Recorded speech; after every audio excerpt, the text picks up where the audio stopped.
The former Asian giant, Yao Ming, was one of the few players in the NBA who could directly confront the presence of Shaquille O'Neal. His towering stature provided protection in the paint, while his soft touch and graceful footwork made him far from clumsy on the offensive end. With the decreasing number of dominant big men in today's NBA, people are starting to miss this supercenter who had a career that lasted less than 10 years.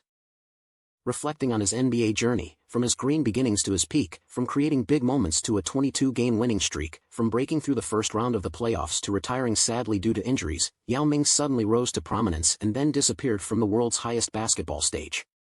For Chinese basketball, he was a once-in-a-century talent, and for the NBA, he was a legendary star.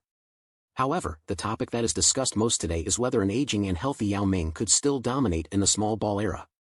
This has been a long-discussed question, not only about Yao Ming but also about other players. If Shaq O'Neal were in today's era, if Olajuwon were in today's era, if Chamberlain were in today's era, could these interior beasts adapt to the current popular offensive and defensive style? In this video, Uncle Joker will analyze what kind of scene it would be if Yao Ming appeared in this small ball era. First, let's recap Yao Ming's entire NBA career. Yao played a total of 8 seasons in the NBA, averaging 19+9 throughout his career, but he only played 5 games in his last year. So, all things considered, Yao Ming played a complete 7 seasons. In the first 3 seasons, Yao was relatively healthy, playing 82, 82, and 80 games respectively. He averaged 14 points and 8 rebounds, 18 points and 9 rebounds, and 18 points and 8 rebounds. These can be considered excellent numbers. However, in the following 4 seasons, Yao Ming was plagued by injuries. He played 57, 48, 55, and 77 games respectively. He averaged 22 points and 10 rebounds, 25 points and 9 rebounds, 22 points and 11 rebounds, and 20 points and 10 rebounds. These 4 years were arguably Yao Ming's peak period. The 2009 season was his pinnacle season.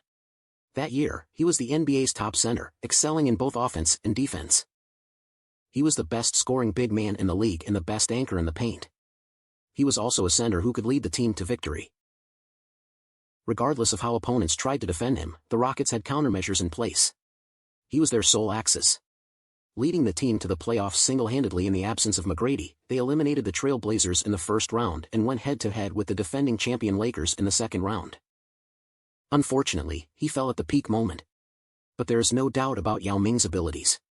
On the defensive end, he was always the foundation of the team's system. Starting from his second year, the Rockets' defense consistently ranked among the best in the NBA. There's a set of data that proves Shaq was unstoppable while playing for the Lakers. In almost every playoff series, he averaged over 20 points. However, there was one series where Shaq averaged less than 20 points, and that was the 2004 Western Conference first-round playoffs. He encountered the Rockets, led by Yao Ming that year. Yao averaged 15 points per game in that series, while Shaq only managed 16 points. Although Shaq was at the tail end of his prime at that time, limiting him to less than 20 points per game shows Yao Ming's defensive capabilities. After discussing Yao Ming's abilities, let's return to the topic of how he would fare in today's small ball era. Most people believe that the small ball era is characterized by a fast pace, with an emphasis on three-point shooting. Yao Ming, as a traditional big man who doesn't shoot many threes and lacks speed, is seen as someone who wouldn't be able to adapt to today's basketball style. However, upon closer examination, this idea seems a bit far-fetched. In the small ball era, the three-point shot is a vital weapon for every team. Yao Ming had a career three-point shooting percentage of only 20% in the NBA.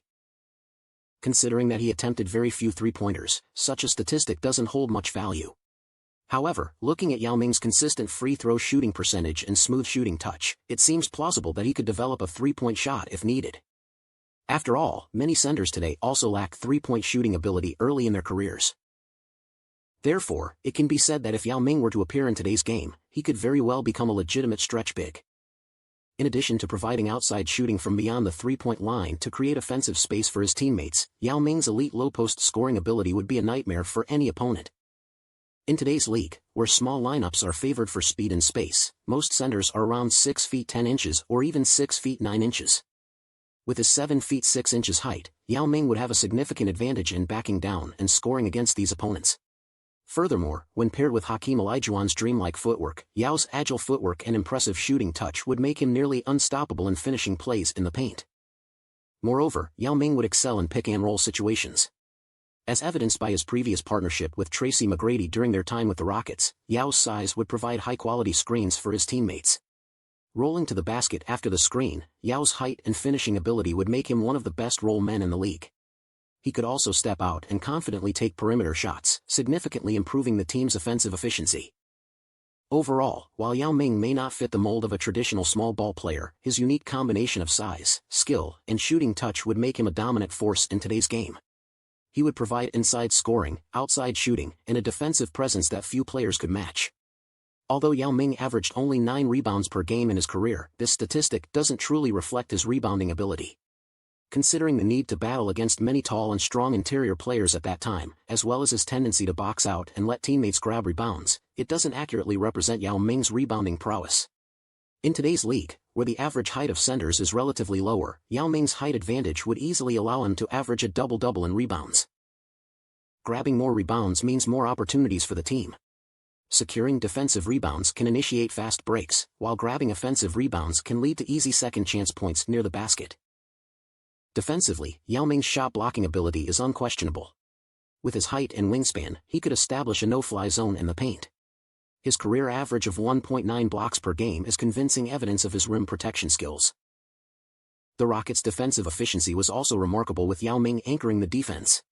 When opponents tried to penetrate the paint and faced Yao Ming's shot blocking or altered shots, they would naturally consider seeking opportunities from the perimeter. Such reluctant attempts would result in inefficient scoring. Of course, in this hypothetical scenario, some of Yao Ming's existing strengths would be further amplified. Similarly, his weaknesses would also be magnified. Speed is crucial in the small ball era, and Yao Ming's speed is relatively slow. In fact, when he first entered the league, his speed was somewhat acceptable.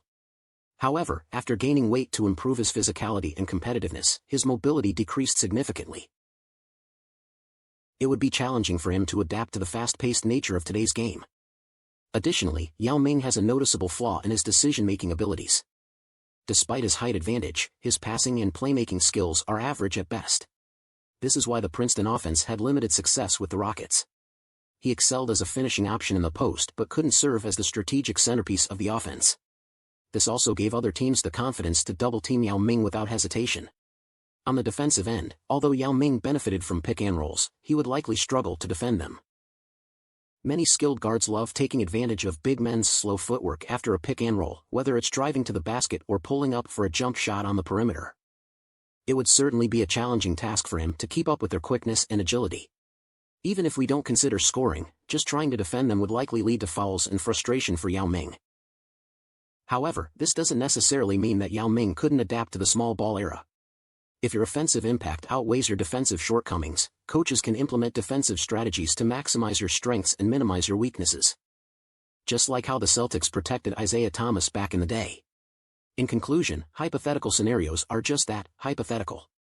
It's important to recognize that different eras require different skill sets, and players adjust accordingly to fit the characteristics of the time. However, regardless of the era, as long as he remains healthy, I believe Yao Ming's intelligence and abilities would allow him to excel in any era.